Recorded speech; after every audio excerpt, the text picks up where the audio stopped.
Matagumpay na isinagawa ang 2 araw na workshop sa crafting of the PNP ICT Master Plan 2026 to 2030 na layong palakasin at i-update ang kasalukuyang ICT roadmap ng organisasyon upang makasabay sa mabilis na pagunlad ng digital technology. Pinangunahan ni Police Lieutenant General Bernard M. Banag, ang Acting Deputy Chief PNP for Administration at panauhing pandangal ng aktibidad.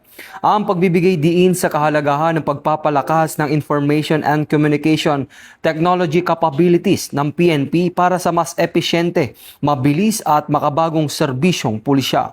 Dumalo sa workshop ang mga pangunahing opisyal at stakeholders ng organisasyon upang bumuo ng future-ready ICT framework na magsisibling gabay sa digital transformation initiatives ng PNP mula 2026 hanggang 2030.